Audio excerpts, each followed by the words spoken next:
हीरापुर नामक एक सुंदर गांव था। उसी गांव में संतोष नामक एक आदमी विशेष तरह का चिकन मंडी बिरयानी बनाकर उसी गांव में बेचता था। एक दिन वो चिकन मंडी बिरयानी बनाकर बेचने लगता है। चिकन मंडी बिरयानी, विशेष चिकन मंडी बिरयानी, आइए बाबू आइए, ऐसा चिकन मंडी बिरयानी आपको और कहीं नहीं मिलेगा, इसीलिए जल्दी से आइए और खाइए। एक चिकन मंडी बिरयानी का सिर्फ 250 रुपए, जल्दी आइए बाबू जल्दी आइए। उसके ऐसे चिल्ला चिल्ला कर बेचने के कारण आते जाते लोग उसी के मंडी के दुकान जाकर वहां बिरयानी को खरीद कर खाते थे।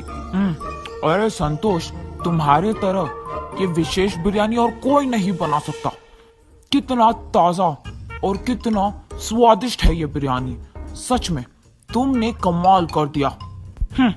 ये तो मुझे पता है कि मेरे तरह इस विशेष चिकन मंडी बिरयानी को यहाँ और कोई नहीं बना सकता। ये कह के वो उसके दुकान आए हुए मेहमान को बिरयानी देते हुए रहता है।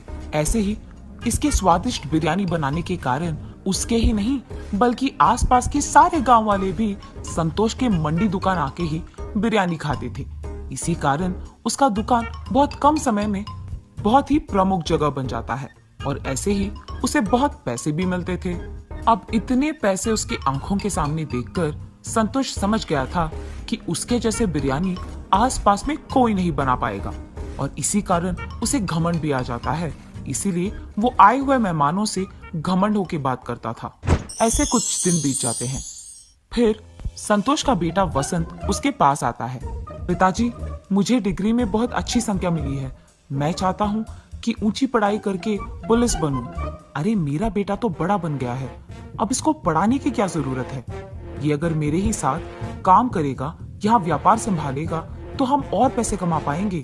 वैसे भी मैं अकेले कोई काम नहीं कर पा रहा हूँ, मुझे मदद में एक हाथ तो चाहिए ही। और तो और मैं अपने बेटे को काम सिखाकर उसे अपने पास ही रख सकता हूँ ताकि वो मुझे काम में भी मदद करे और इस व्यापार को संभालने में भी। वसंत, तुम्हें पुलिस बनने की कोई जरूरत नहीं है, हमारे पास उतने पैसे भी नहीं है कि तुम्हें पढ़ाऊं। इसीलिए यही बेहतर है कि तुम मेरे साथ व्यापार में साथ दो और यहाँ दुकान में मुझे मदद भी चाहिए। और तो और ऐसे हमारे व्यापार को संभाल के मेरे साथ मदद करते हुए काम करोगे तो पुलिस की नौकरी के वेतन से बहुत ज्यादा कमा पाओगे। और कब समझोगे बेटा, मेरे साथ काम करो, ज्यादा पैसे कमाओ और खुश रहो। अब चुपचाप कल से यहाँ शुरू हो जाओ, ठीक है? क्या मैं अपना पढ़ाई रोककर पापा के साथ मंडी की बिरयानी बना के उसे बेचूं? हाँ, अब अगर पापा की बात नहीं सुनूंगा तो वो बहुत बुरा मान जाएंगे, तो अब करना ही पड़ेगा और उनका बात सुनना ही पड़ेगा। यही सोचते हुए वो निराश होकर अपने घर चले जाता है और इस सोच में पड़ जाता है कि वो क्या करे। अरे हाँ, मैं ऐसा कर सकता हूँ, मैं पापा के साथ सुबह दुकान में उनकी मदद करूंगा और शाम को घर लौटते ही अपनी पुलिस ट्रेनिंग के लिए तैयार हो जाऊंगा। पैसे मैं पापा को पता चले बिना माँ से ले लूंगा, ऐसे तो पापा भी खुश रहेंगे और मैं भी।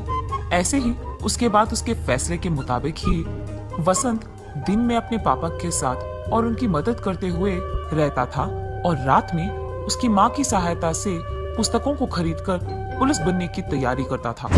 ऐसे कुछ दिन बीत जाते हैं। फिर उसकी परीक्षा का वक्त आता है। परीक्षा के दिन सुबह वो उसके पिता के साथ दुकान नहीं जाता है बल्कि वो अपना परीक्षा खत्म करके वहां से दुकान चले जाता है और हर रोज की तरह उसके पिता की मदद करने लगता है।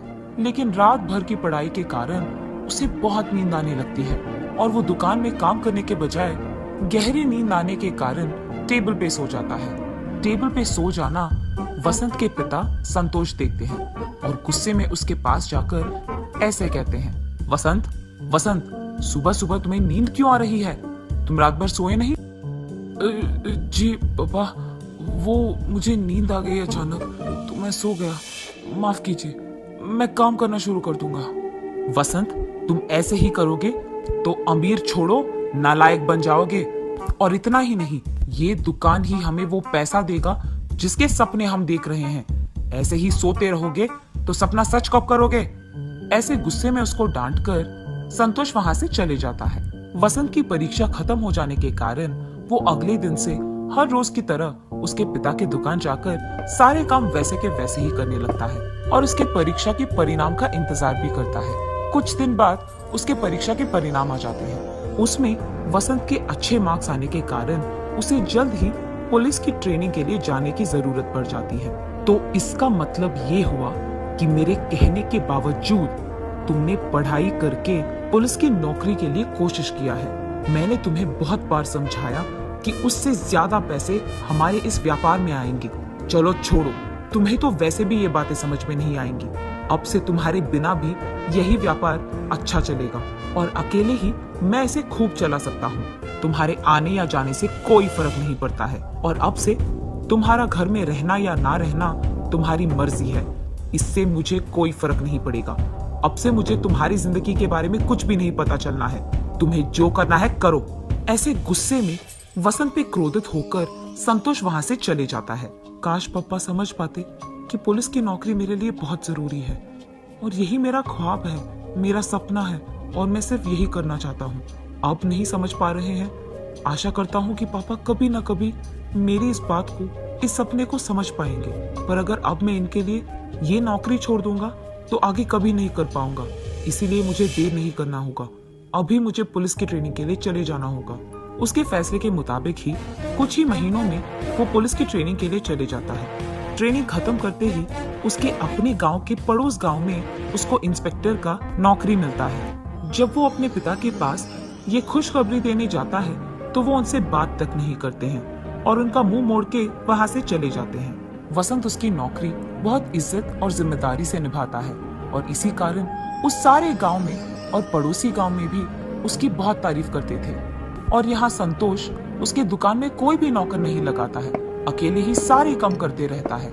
और ये सब उसी गांव में रहने वाले दो आदमी दूर से देखते रहते हैं। संतोष को सारा दुकान और व्यापार अकेले संभालते हुए देख वो दोनों आदमी एक दिन जब संतोष उसके दुकान पे नहीं था, उस मौका देखकर उस दुकान को कब्जा कर लेते हैं। दुकान को लौटने के बाद जब संतोष देखता है कि उसके दुकान में दो नए लोग काम कर रहे थे, वो चौंक जाता है और उनसे जाकर पूछता है, आप इसी गांव के लोग हो ना? क्या आपको पता नहीं है कि ये मेरा दुकान है? आप यहाँ बिरयानी क्यों बना रहे हो? हाँ, ये हमारा दुकान है।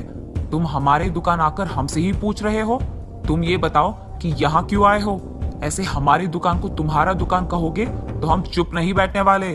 उन आदमियों का ऐसे कहने के कारण संतोष चौंक जाता है और उसके पड़ोसी दुकान वाले के पास जाता है। भैया, आपको तो पता है कि ये मेरा दुकान है, तो ये लोग आ रहे थे, आपने उन्हें रोका क्यों नहीं? अरे वाह, जब हमें तुम्हारी जरूरत थी तो तुम बहुत घमंड थे। अब जब तुम्हें हमारी जरूरत आ गई तो हम क्यों तुम्हारी मदद करें? चलो जाओ यहाँ से। ये सुनकर वो बहुत निराश हो जाता है और उसी दुख में संतोष उसके घर चले जाता है और हर दिन यही सोचता है कि इस मुसीबत से वो बाहर कैसे आएगा। और ऐसे बहुत दिन बीत जाते हैं।